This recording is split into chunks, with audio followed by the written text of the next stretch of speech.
All right, guys, good to see everybody. And by see everybody, I mean, oh, I think, let me make sure I am not muted. All right, I think I'm back on now. Let me know if you cannot hear me. If you can't hear me, yell at me, and I will try and fix it. If not, you know I'm back, and you know that means there's trouble afoot in the weather department, as there always is. A lot of debate with this thing on Sunday. It's a very tricky situation. I'm gonna try and explain things the best I can, but things still kind of very up in the air with this particular storm. So let's get rocking. Let's get rolling. I'll let you know exactly kind of what's going on here, and we will go from there. So it's gonna get a little technical, I'll admit that, but you kind of have to be with these kinds of situations. Let me get rid of that banner and let's roll. Here's what is going on today. It's a very important day in the weather model world for us because and this just of course got in my way like it always does. Let me move that out of the way. This piece of energy right here. See that little kind of, it looks like a black smoky kind of thing coming onto the western coastline there. That's of course Washington State and Oregon. That right there is the piece of energy that, if we're going to form a storm, is hitting the western coastline. That's important because in the weather modeling world, we can get a lot more data on just how strong that piece of energy is when it's over the mainland U.S. because we send up our weather balloons, we have airplanes flying around there all the time. So all of that stuff helps pool in data that feeds into these weather models. So it just hit the coastline this morning. That means these new model runs coming in starting this afternoon. The new American runs in about 15 minutes here, and then the afternoon run of the European is the one everybody's watching. That won't come out until about 1 o'clock this afternoon. Those should have pretty good data. So by that time, we should be able to see one of those two models start to push towards a solution of whether or not we're going to have a storm, or whether or not whether it's going to be a miss here, and then Sunday's going to be dry. I'll go through what we do have right now. You can track the differences with me and see why our forecast is like it is at the moment. Let me pull up, let's see, this is, I just wanted to kind of show you. So this energy right here, and look at it getting in the way again. This energy right here coming into the Pacific Northwest looks like this on our models. See this little, this zone of red and orange kind of mixed in there. That's what upper level energy looks like to our weather models. That's what we're going to track because that's our storm. Let's see all the power players kind of in play here. I'm going to expand the screen a little bit so I make sure I'm getting everything. Let me move once again this out of the way. It's in the way all the time. Three kind of features that we're watching. Number one is this light shade of blue up here. That's what we just talked about. That's your storm energy coming on.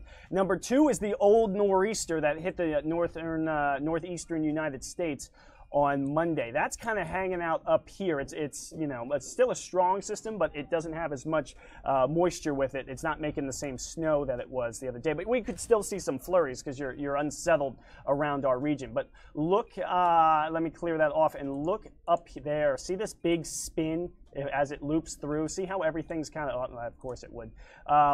See how everything is kind of rotating around counterclockwise there. That is a big, this guy just doesn't want to cooperate with me today, of course. This big spin in the atmosphere, that's a big upper level low.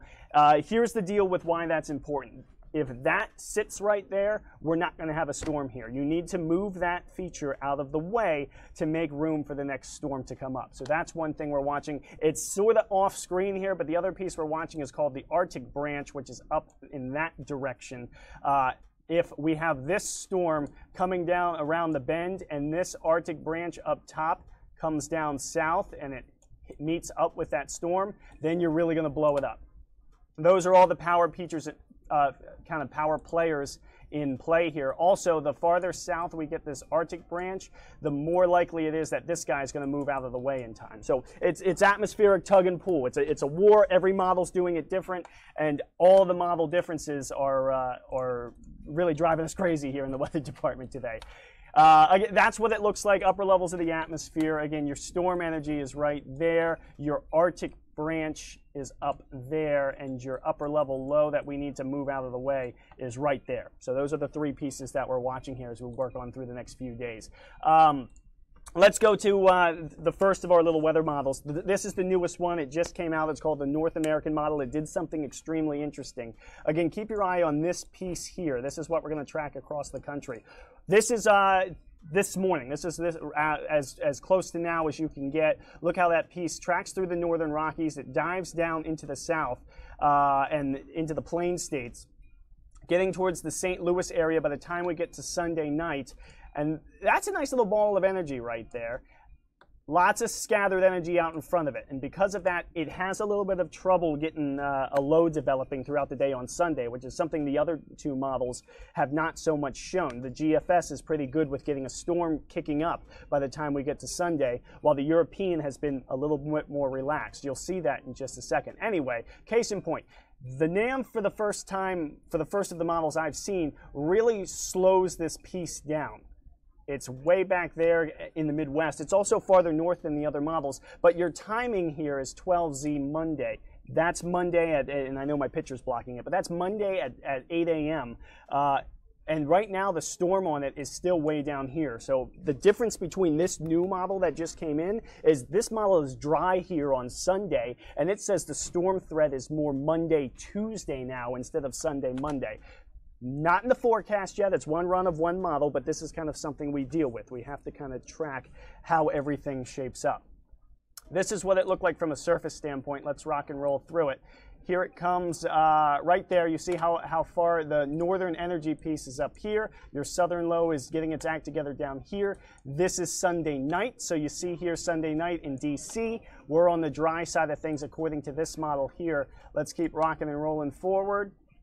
Boom, now it's starting to transfer the energy off to the coastline here. Your upper low is still out here closed off. So this upper low is going to try and tug and pull that low at the surface up to the north, and that's exactly what it does right there. Now that's as far out as this model goes. It only forecasts out 84 hours. Right there, you can see it. We're at hour 84. So on this particular model, it holds the snow off until Monday night, and then it starts to snow. And if that model is correct, which I don't necessarily think it is, but if this model is correct, then this low has room to come farther up north, and you're snowing probably Monday night into Tuesday morning here in DC, potentially putting down a few inches. That was the newest model I have. We got to go back to the old stuff here because the new stuff for the American and European doesn't roll in for a few more minutes. Here's the same thing we just looked at for the American. Watch your energy up here. My mouse is kind of on it. Look how it dips down to the south. And then I kind of want to stop it here because this is Sunday afternoon. If you're comparing it to the old model, the NAM's farther north, but I want to compare it to the European so you can see where the massive difference is. Look at the look how strung out and how the reds and the oranges are all deeply colored. That's a lot of atmospheric energy there, and because there's so much energy, you have a bigger storm in play on the American run of things. Track the European with me now. Look at the energy come across. It's weaker. Let's get out to the exact same time. This is Sunday at 1 o'clock, I believe. Oh no, you know what? Daylight savings. That's Sunday at 2 o'clock. Look at the differences. So look at that energy there. I'll go back. Look at how the energy there is much more well defined. You see that? The deeper reds and the more widespread oranges. Lighter oranges, a little bit of red in there, but the energy with the European is generally speaking much weaker than the energy we're seeing out of the American model. What does that do for us? Well, here's the difference between the two. Here is the morning run of the American model. Your storm is out in this zone. I'll kind of circle it with my mouse. We'll keep it running because I want to keep this video moving. I don't want this to be too long. You're already developing your storm. See right there. That's your storm developing on Sunday morning, pre-dawn hours of Sunday morning. That's 5 a.m. Look how we get out into Sunday at about 11 o'clock. That's Sunday at 2 o'clock. And then the edge of the precip gets to us by 5 o'clock up through northern portions of Virginia. It gets the probably a little rain sleet mix at onset here by 5 o'clock on Sunday night. Now we keep going forward. Low starts what we call transfer off the coast. Your area low pressure is now right there off Cape Hatteras. That's not a bad spot. That's actually a pretty good spot for us. And then it kind of comes a little farther north and then starts to go out to sea. You'll kind of see that there. But generally speaking, that's not a bad track for us to get some snowfall here. Certainly the most decent snowfall we've had this year. I know it's been an awful winter if you're a snow lover here in the DC region. But that would get you a few inches of snow at least, and depending on just how deep that low is able to get and how strong it's able to get, you could throw heavier snow back. And those kind of details we'll worry about once we get into the short term. Right now the question is this storm going to happen or not? So the American model says, yeah, let's rock and roll. Let's do a little bit of snowfall here Sunday night through the overnight hours into Monday morning. European is like, whoa, whoa, whoa, whoa, whoa, I'm not ready to party just yet. Here's what it was at the surface, the European model from this morning. Watch my mouse there. It's kind of tracking down. Lows trying to develop. It's pretty far. Let's get that out of the way. That area low pressure is pretty far down to the south there. That's Sunday morning. Moving on into the, and I'm going to move this up so I can cheat and see the time at the bottom. Moving on to the 8 o'clock hour, the difference between the two. So that's 0Z Monday. Let's back this up to 0Z Monday. Look at the difference between, that's the European right there. That's the Americans. So the Americans got a snowstorm on our doorstep, and the European says, not so fast. It's going to be a little bit farther south. And the European is disoriented. It's got a weak low. It's not really popping anything. It's not showing any sort of well-organized storm activity there because we talked about that energy. Remember that energy? There's the GFS, nice and vigorous. It's got good energy. There's the European. Weaker energy. Some of these northern pieces, remember I mentioned the power players up here to the north. You got that one, you got that one. Those are a little different positioned, and all of that. Those three features: how strong is the energy, how strong is your northern branch, and where is your upper level low there in the northeast. Where each model sees those features being is why each model is being different with the track of this storm. So we keep going on the GFS. We get you out to your Monday morning commute. You're at 8 a.m. Monday morning. Look at the European. It's trying to kick up a little bit of a storm down here, but by then it's probably too late because you're starting to kick the energy out to sea a little bit. By comparison, here's your model, your American model, Monday afternoon or Monday morning for your morning commute, 8 a.m. Nice storm right there off the Delmarva. That's where you want to see it. This is not so much where you want to see it down here off the coastline. Let's keep rolling forward here in the European. We'll get out to Monday night. Finally picking up a storm. This is late Monday night, 11 o'clock on Monday night. It's starting to show a storm off the Carolina coastline. And look at the difference between what the Americans doing at that time. I believe it's gone. 2, 3, 4, 5. Right there. Same time. Look how different it is. That storm on the American is way off to the north. Storm on the European is way down to the south. All right, so which model's right? That's the question. And I see Sarah just asked it. Angela says, hey, hasn't the GFS been the best predictor this season? I'm going to be honest. Both models have been pretty bad this year. But in certain cases, the Americans done better. In other cases, the Europeans done better. I don't know which one is going to win this battle, but one of them will win in a very big way and one of them will lose. We should get more answers once these newer runs start coming in here very shortly. I will go over this. What's the difference between those two runs snowfall-wise? This is from weather.us if you want to ever check out the snowfall forecast yourself. But that's the European snowfall. The snow you see in the mountains, Garrett County, West Virginia area, that's from upslope snow showers today. There are winter weather advisories out there today. I do want to mention that real quick. But the European, the only snow it puts down with this system is in the mountains of North Carolina and extreme southwestern Virginia. Your low kind of comes in and then it goes out like that. And we don't really get anything here in the Washington, D.C. In fact, we don't on the European. We have a dry day with some cloud cover. Much different than the American model from this morning. This was the 6Z GFS, if you're weather savvy and you want to know. It gave almost 4 inches to DC. That's at what we call a 10-to-1 ratio, though. It would probably be a little less than that, but considering this has not been a great winter for us, that wouldn't be bad at all. And then all through central Virginia and into southern Virginia, that purple you see is 6 inches plus out of the model itself. All just raw data, but just see the massive differences that those storm tracks have on our region. It's feast or famine. You're either getting some good snow or you're missing it completely. As for which one could be correct, I charted this. This is your weather model skill over the past few days, not past few days, I'm sorry, past 30 days. So over the past month here, not just here in DC, but for the entire Northern Hemisphere. You see it up there, past 30-day verifications. Now, I want to point out how minor this is.